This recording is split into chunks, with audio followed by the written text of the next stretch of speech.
In Jesus' name. Okay, Matthew chapter 2, verse 1 beginning.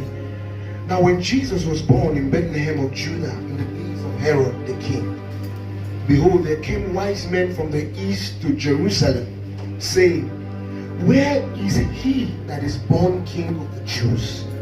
For we have seen his stars in the east, come to worship him. Oh God, glory to God. So is there any wonder when we see very wise people from the east in Nigeria? You know I am pro Biafra, so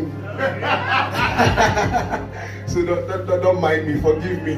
I have a special love for the Igbo people. Hallelujah. Maybe I didn't tell you, Daddy, when I did my NYC in 2011, I actually wanted to marry an Igbo lady. There's this Igbo lady I wanted to marry. It was her mom that stopped the marriage. Because she said, how can my daughter, the first granddaughter of the whole family, and the first daughter of my family marry a northerner?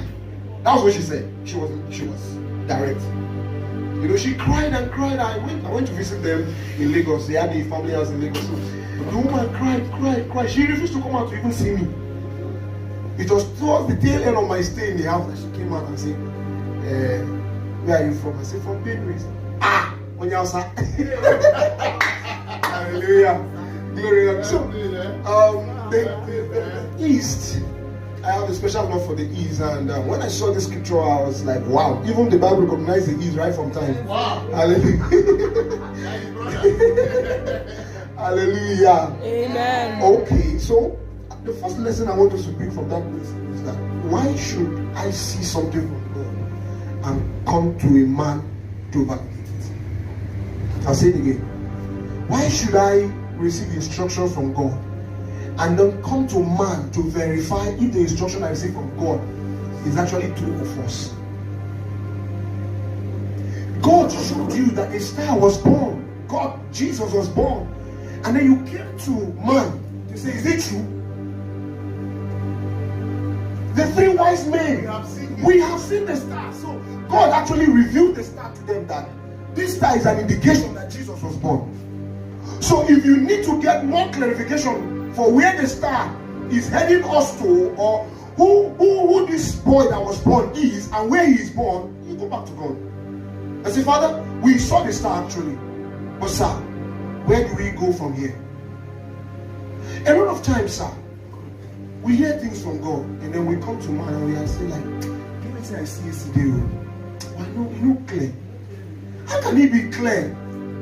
If it's not clear to you who see it, how can it be clear to the man you ask? Who doesn't even know? You said you even try, God show up for you. So the two wise men saw the vision from God and came to man to ask man if what they saw was correct. Matthew chapter 2 verse 1. Are they three men? Yeah. Yes, the Bible said okay, there came wise men. They didn't mention 3 years. He said, well, in Sunday school, they said it's 3. So, actually, some people say it's 4. Because of the 3 gifts, frankincense, gold, and myrrh. So, hallelujah. It's more than that. They threw from the east. They threw from the east. Hallelujah. Carrying. It was the gift that they grouped into 3. Hallelujah. But my concern today is not how many the wise men were. Is the instruction they received. Who gave them? How did they know about the star? Were they just astrologers, as some people claim? I think it was God. Because when it was there, God warned them, don't go back to Herod. You know, Herod came and told them, please, when you see the stars, come back and tell me.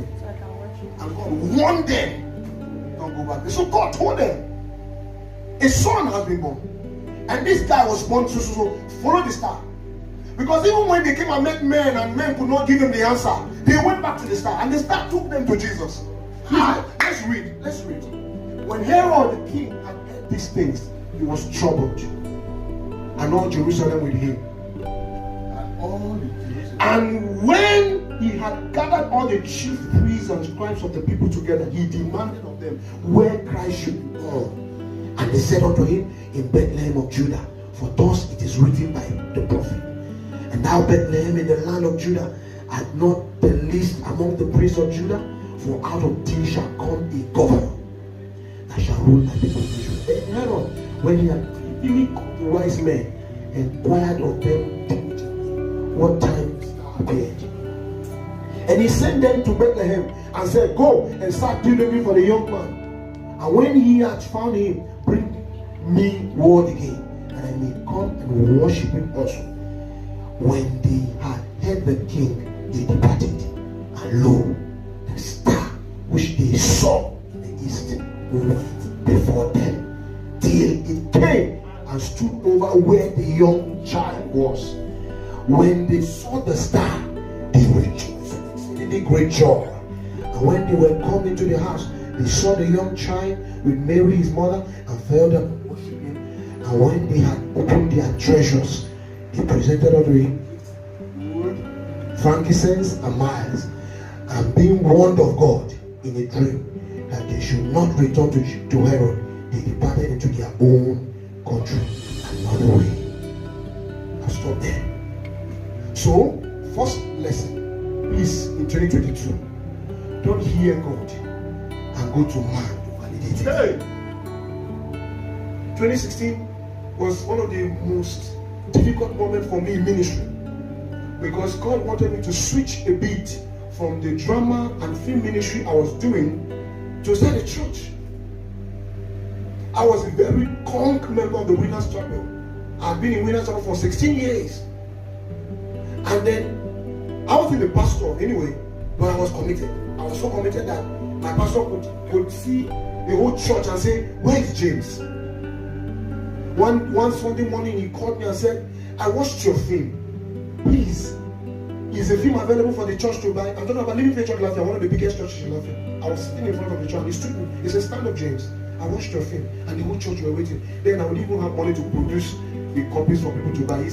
I stood up for 3 times in church.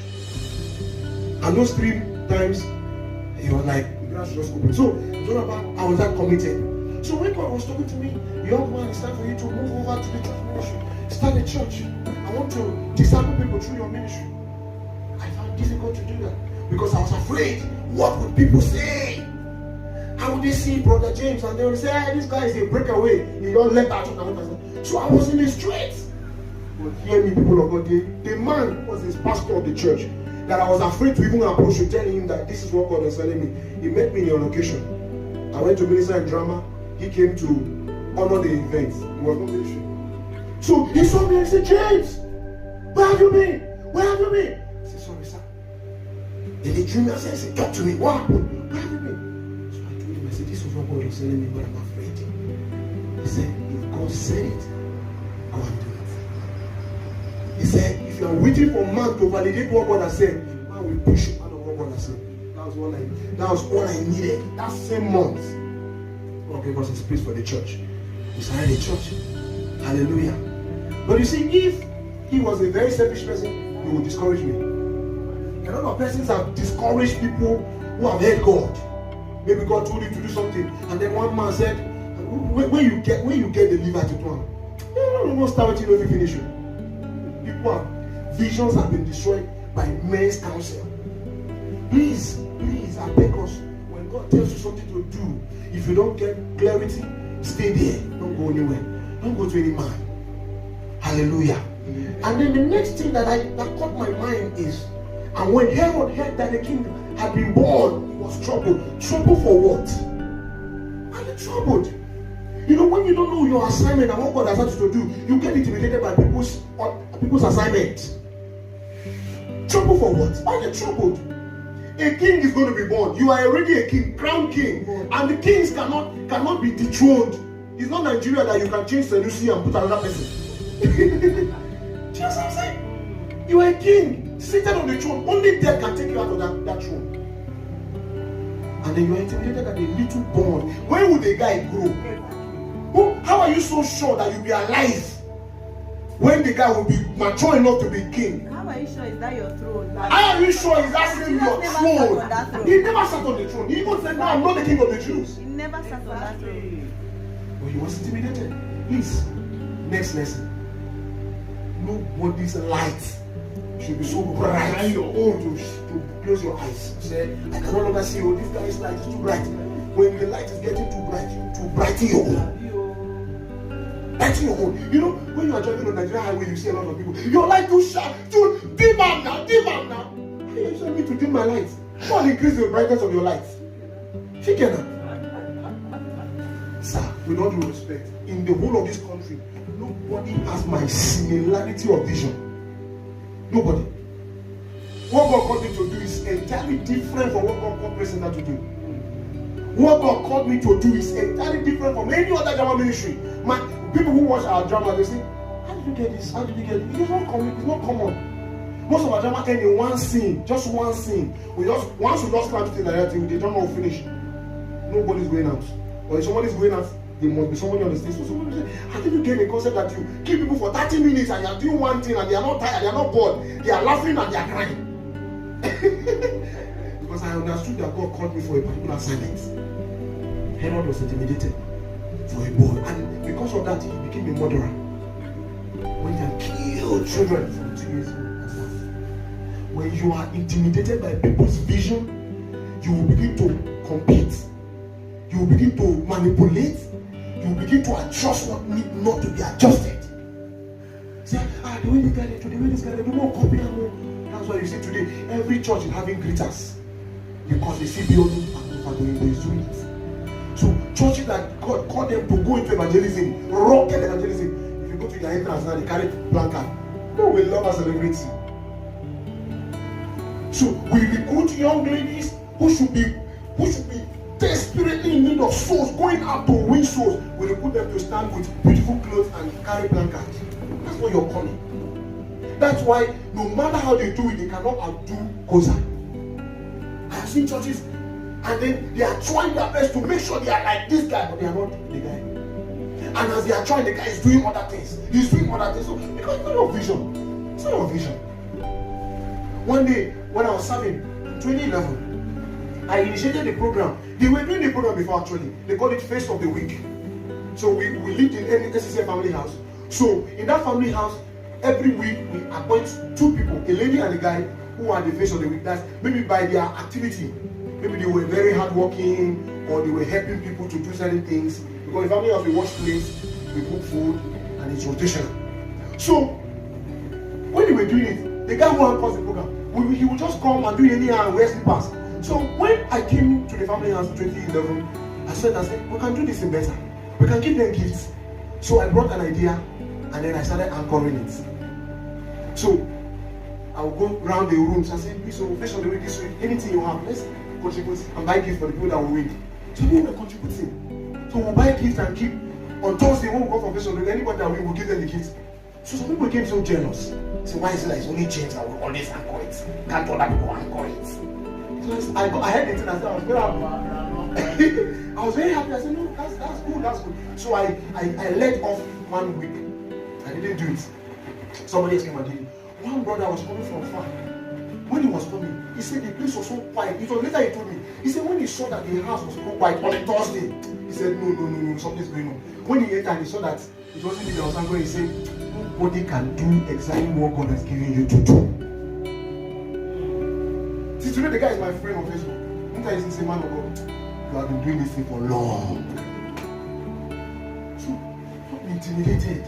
When you see somebody doing something, ask God for your own. How do I do my own? To be relevant, not necessarily to be outstandingly outstanding. You know, we are that outstanding nature we want to do. We want to not necessarily because we want to be the best of ourselves. We want to be the best of others. We want them to say that me pass that one. You see, in life, there's nobody in this life that was created to compete with each other. Nobody. God did it such that you can be fair like me, but you are not exactly like me. Hallelujah. Okay. The next lesson, just one more lesson and then I will pray. Okay, I'll take the lesson from the 3 wise men. Have you realized that kings are particular about worship? You know what Herod told them? When you find me, come give me one, let me go and worship. And when he was saying worship, I asked God for what does it mean? Was he trying to say you go and bow down and pay obeisance? Not necessarily. He was saying that so that me too can follow and go and present. I can go and present my own gifts. So worship is not just about bowing down, it's also about gifts. The three wise men came with gifts. And the Bible said they worshipped. That worship wouldn't have been complete without the gifts. I don't know if I said it here, I went to see one of my sons in ministry. One of my sons is doing well in business now. I went to pray for him. So I said, this guy is one. He has been part of my life. You know that. I took wine. Coincidentally, somebody just gave me wine on my birthday. I took wine and I went to give him. When I got there, he also had a gift, a wine out of my package again. So I said, this guy, can't have gifts this guy. Can't have gifts this guy. I discovered that everybody who is great, they are givers. Recently, I woke up to an alert and it shocked me. And I'm saying this without any accusations. I emptied my accounts the day before Christmas because I had in mind I was going to travel to see my people and all that. So, because I didn't get enough money to do the traveling and the gifting at the same time, I said, okay, let me just do one. Let me do the gifts. The money I would have used for transportation, and I said, I'll go tell a story and tell her that, you know, things don't go the way I go, go and no first. Then I started begging them for transportation. I said, no, take the money, let me just give her. So I emptied my account and I sent money to my dad, sent money to my siblings to do Christmas. Then I said, God, help me. Me, you come. Excuse me. When I sent her the money, because I don't want them to be ungrateful, I sent her my balance. I said, see you, so that you don't think that I have an account. So I just left off. And this lady, married lady, so she don't think maybe she can give for them. She has done that before. Sent me one. And she didn't send me a text. She didn't send me a message. And that's how she does it. The last time she sent me one, she didn't tell me anything. And when I went to Google, I searched name. I said, who is this person that sent me this money? I didn't see the name. So I said, okay, let me go to Facebook. So I searched her name on Facebook. Because I saw the name is a familiar name. For a long time, I've not heard from her, I have not seen her, I don't even know how she got my account number in the first place. So I searched the Facebook and I saw her name. And I checked. The last time she was online was 3 years ago. And then a week ago, I made a post on Facebook. Some of us who follow me on Facebook, I just said, some of us are pastors, but we are hardworking. We're not lazy pastors. So I said, if God has touched you, bless me. So I put my account number on it. I didn't know it was a post she saw. So when I thought that she was the one, I went back to the post I made. She didn't like it. She didn't comment. And the Facebook said 3 years ago she was online. 3 years ago means that she didn't see the post, so it's not her. But I just said, let me forbid unrighteousness. So I sent a message on Facebook. I just sent a direct message. Hello, ma.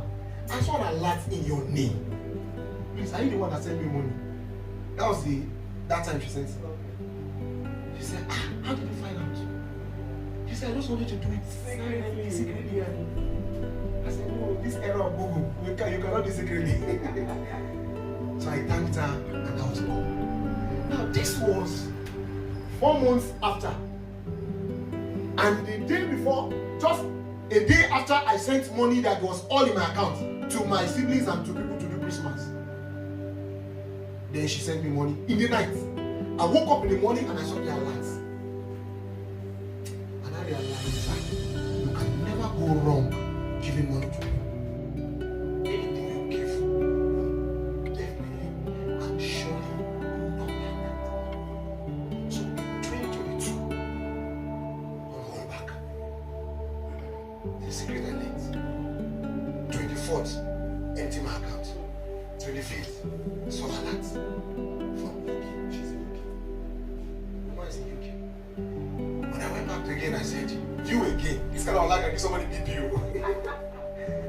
Thank you, man. She said to me, I said, I'm my husband. I've been following your ministry for a long time. We discovered that your passion, your zeal, has no way, has not gone down. It's the same. He said, Baba, if this is what you do and how you do it, I don't want to stop doing this thing. I'll keep doing it. so hard. And we'll be crying. We'll be saying, Lord, you have been forgotten me. But I realize that, oh God, you don't fail. So I was sharing the testimony with a friend of mine. And he said to me also that he was sitting at the church yesterday morning. I was telling him the testimony. And he said he was sitting at church last morning. He didn't have money, he didn't have anything. And somebody in church walked up to him and said, give me your account number. And then the person transferred money to me. And he said to me, it's like God realized that Pastor, you are feeling like you don't know that you're doing you. You just send people to tell you that I am here. So, 3 lessons I've shared this morning. The first one is don't hear God and go to man to confirm. 2, not to be intimidated. Your gifts, your gifts, nobody can be you. And number 3, give. Just like Libra. Yes, an act of worship. Be Libra. These 3 things, if you do it, if you do these 3 things, all of us will come up with a testimony. All of us. And we stand up and pray. Father, we thank you.